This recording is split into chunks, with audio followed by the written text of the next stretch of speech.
क्योंकि जी पंकज मलिक जी ने, अनिल यादव जी ने और आदना मिश्रा जी ने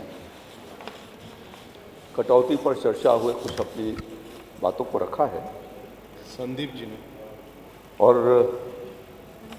समर्थन में श्री शशांक त्रिपाठी जी ने, श्री राम चौहान जी ने, चंद्रभान पासवान जी ने, विजय प्रकाश कौंड जी ने अपने विचार रखे। मैं इन सभी सदस्यों का हृदय से धन्यवाद देता हूं कि आपने इस खेती किसानी के गंभीर विषय पर आपने चर्चा की है। इसके लिए मैं आप सबको धन्यवाद देता हूं।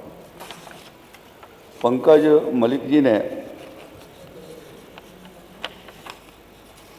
उर्वरक की कमी, धान का बिचौलियों द्वारा खरीद किए जाने की चर्चा की है। ऐसा भी बता दिया कि 50 जिले में जिला कृषि अधिकारी नहीं है। ये सब सत्य से परे है और इसमें कोई तथ्य नहीं है। मैं कुछ चीज़ों को आपके बीच में उसको रखूंगा। माननीय शिवपाल जी बैठे हुए हैं। मुझे याद है कि अखिलेश जी अब मुख्यमंत्री थे उत्तर प्रदेश के, उनकी सरकार थी, तो मथुरा जनपद के लिए एक रैक चली थी यूरिया की और फिरोजाबाद में लूट लिया गया था। तो ऐसे हालात तो उत्तर प्रदेश में कहीं नहीं बन पाए, न कहीं पर हमें लाठीचार्ज करने की जरूरत पड़ी, न इस तरीके का कहीं नहीं हुआ। मैंने वो दिन देखे हैं जब हम लोग विपक्ष में थे। कुशीनगर गई होंगी आप तो इफ्को गोदाम से नेशनल हाईवे तक की एक लंबी कतार 15-15 दिनों तक रहा करती थी। आज की तारीख में नहीं।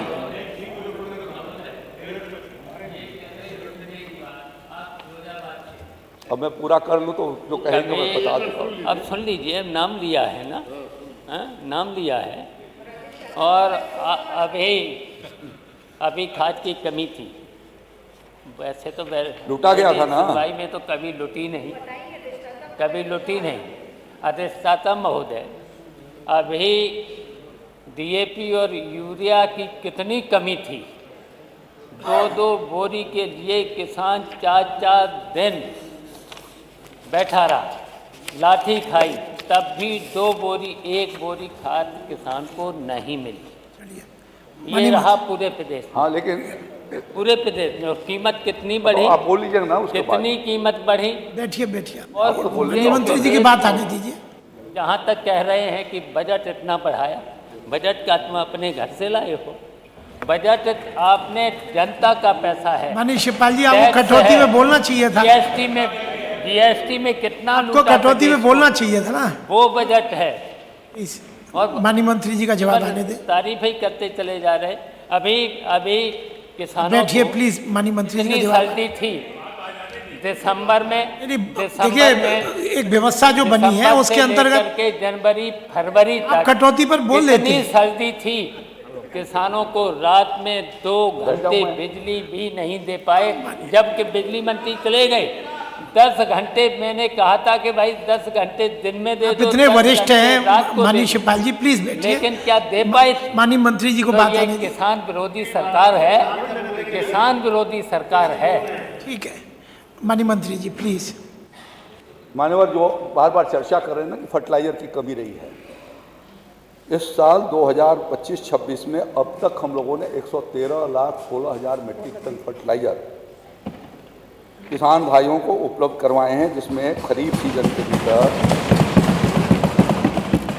40,23,000 मीट्रिक टन हमने खरीफ सीजन में कुल मिलाकर के 55,48,000 मीट्रिक टन यूरिया अब तक किसान भाइयों को इस सीजन में उपलब्ध कराया 1 अप्रैल से लेकर के और 17 तारीख कल तक 2026 का। इसी तरीके से डीएपी हम लोगों ने अब तक कुल मिलाकर के DAP 18,88,000 metric ton, NPK 9,62,000 metric ton, SSP 6,16,000 metric ton, MOP 1,79,000 metric ton और रबी की यूरिया मिलाकर के 76,71,000 metric ton, 116 lakh 113,16,000 metric ton उपलब्ध कराए। गत वर्ष हम लोगों ने 116,45,000 मीट्रिक टन उपलब्ध कराए थे। मैंने बताया न कि जब आप थे तो उस समय 85,02,000 मीट्रिक टन उपलब्ध हो पाया था। आपके जमाने से लगभग 30 lakh metric ton fertiliser Yogi Adityanath ji की सरकार निरंतर उपलब्ध करा रही है, और तब जो है वो मनमाने तरीके से सेल हुआ करती थी। अब जब तक माननीय शिवपाल सिंह यादव जी अंगूठा नहीं लगाएंगे तब तक फर्टिलाइजर लेकर के नहीं जा सकते। हमारे पास एक एक किसान का हिसाब है। आप मंत्री जी बार बार उनका नाम लेते हैं। मंत्री जी से मैं अनुरोध करेंगे, केंद्र में आपकी सरकार है, ये मांगेंगे पर इटावा आपकी की सूचना सरकार से है। भिजवा दूंगा मैं। 2,98,000 आपकी सरकार 2 है। करोड़ 98 माननीय लाख मंत्री किसान। जी देखिए, और माननीय मंत्रियों को भी DAP अपना खाद क्यों नहीं भिजवाते हो? हाँ भिजवा देंगे, आपके क्यों पास नहीं सूचना भिजवाते? भिजवाता हूँ मैं। एक मिनट, यूरिया क्यों एक मिनट नहीं- माननीय मंत्री जी। यूरिया तक 2 नहीं खाद करोड़ मैं इसमें व्यवस्था दे 98 देता लाख हूँ। किसान भाइयों माननीय को सदस्य, एक मिनट उनकी बात आ जाए, उसके बाद आपकी से फर्टिलाइजर प्लीज। उपलब्ध कराई गई है। थोड़ी है। एक बात दूसरा मैं प्लीज। निवेदन करना चाहता हूं कि इस साल अब तक हम लोगों ने प्रधानमंत्री फसल बीमा योजना किसान के लिए बहुत ही फायदेमंद योजना है, जो उनको आपदाओं में बीमारियों के यदि फसलों में बीमारियां आती हैं तो उसे समाधान किया जा सकता है। खरीफ के सीजन में 2% पर प्रीमियम पर, और रबी के सीजन में 1.5% प्रीमियम पर, और जो कमर्शियल क्रॉप है उसमें 5% प्रीमियम पर किसान सस्ते प्रीमियम पर बीमा उपलब्ध करा सकता है।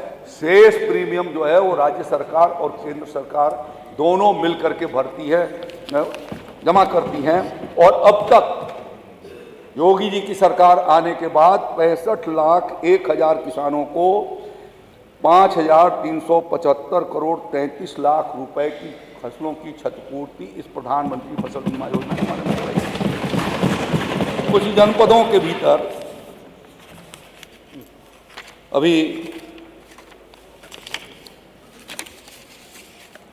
कुछ शिकायतें इस साल प्राप्त हुई, और वो जनपद जिसमें वो गांव जहां पर चकबंदी प्रक्रिया के भीतर है, पब्लिक सेंटर से उन लोगों ने कुछ पुराने इंतखाबात को लगा करके और उस पर प्रधानमंत्री फसल बीमा योजना के भीतर बीमा करा लिया था। हम लोगों ने 2 स्थानों पर संबंधित कंपनी के खिलाफ, इफ्को टोक्यो के खिलाफ कार्रवाई भी की है, FIR दर्ज कराए। जिन लोग किसानों ने इस तरीके का किया था उसमें से कुछ जो प्रमुख पाए गए थे उनके खिलाफ भी FIR हुए हैं। और साथ साथ में जो उनके जो कृषि विभाग के एक जनपद के भीतर जो हमारा वरिष्ठ कृषि तकनीकी सहायक था जो उसमें संलग्न पाया गया, उसके खिलाफ कार्रवाई किया है। उन सभी 5 जनपदों के भीतर जिलाधिकारी जांच करा रहे हैं, और जो दोषी पाया जाएगा उनके खिलाफ कार्रवाई भी हम करेंगे। योगी आदित्यनाथ जी की सरकार 0 टॉलरेंस की सरकार है, और इस तरीके का किसी भी मामले में कोई भी न तो संरक्षण देने का काम करती है। और हमने 2 कंपनियों के खिलाफ कार्रवाई शुरू की, एक खिलाफ FIR दर्ज करा दिया और एक के खिलाफ कार्रवाई और प्रचलित है। मैं इसलिए कहना चाहता हूं कि जो इस साल का बजट रखा गया है वो किसान भाइयों के लिए बहुत महत्वपूर्ण है। किसानों को बिना बिजली के सिंचाई की सुविधा प्राप्त हो सके, इसके लिए राज्य सरकार ने अपने संसाधनों के माध्यम से सोलर पंप किसानों के खेतों पर लगाया जाए, जिससे 12 मास अपनी सिंचाई करके और अपनी आमदनी बढ़ा सके। इसके लिए 637 करोड़ 84 लाख रुपए बजट में प्राविधान किया गया है।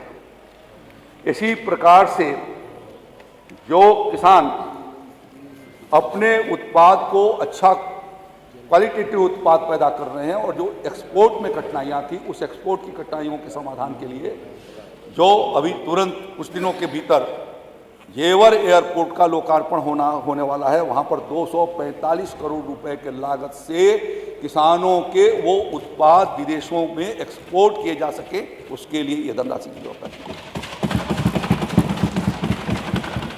बुंदेलखंड और पूर्वी उत्तर प्रदेश के भीतर जो वहाँ के प्रोडक्टिविटी में कमी है, उस प्रोडक्टिविटी को कंपनसेट करने के लिए उनको नई तकनीकी को बताया जाना, उन्नतशील बीज दिया जाना, उनको किस तरीके से मार्केटिंग की सुविधा हो जाए और साथ साथ में उनको वैल्यू एडिशन के साथ जोड़ा जाया जा सके, इस दृष्टि से उसके लिए यूपी एग्रीज परियोजना पर 28 जनपदों में 7 मंडलों के 28 जनपदों में 245 करोड़ रुपया से यह एक नई परियोजना की शुरुआत की गई है, जिसके माध्यम से किसानों के उस अंतराल को पूरा किया जा सकेगा और उनको और उसकी आमदनी बढ़ाई जा सके। इसके लिए योगी आदित्यनाथ जी की सरकार के द्वारा ठोस कदम है। गन्ना के साथ गन्ना जब लगती है तो लगभग 40 इंच का दायरा एक दूसरे मेड़ों के बीच में रहता है। अब तक वो ज़मीन खाली पड़ी रहती थी, जिसकी ओर आपका ध्यान नहीं जा सका था। योगी जी की सरकार ने पिछले साल से उसमें अंतः फसली कार्यक्रम शुरू करा है।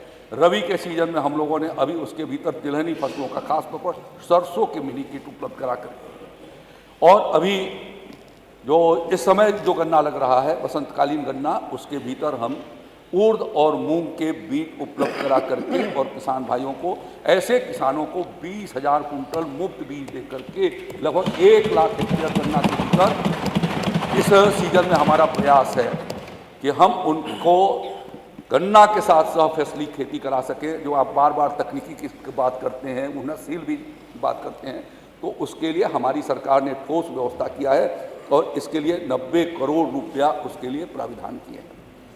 जो छोटे किसान हैं उनके को भी तकनीकी का सहयोग दे करके उनके उत्पाद को गुणवत्तापूर्ण बनाया जा सके, मार्केटिंग उसकी हो सके, इसके लिए प्रदेश में लगभग 4,000 से ज़्यादा हम लोगों ने FPO तैयार किए हैं। कृषि उत्पादक संगठन नहीं था आपके समय, और उन उत्पादक संगठनों को भी रिवॉल्विंग फंड दे करके 75 करोड़ रुपया उनको दे करके और उनको सक्षम बना करके उन किसानों को भी जो उनके साथ जुटे हुए हैं, तो ऐसे लाखों किसानों को इस माध्यम से फायदा होगा जब उसको रिवॉल्विंग फंड उन तक पहुंचेगा और जा करके खेतों पर उनके क्रियाकलाप बढ़ेंगे और उसी एरिया में मार्केटिंग की सुविधा और प्रोसेसिंग की सुविधा हो जाएगी। इसके लिए योगी आदित्यनाथ जी की सरकार ने वो व्यवस्था बनाया है।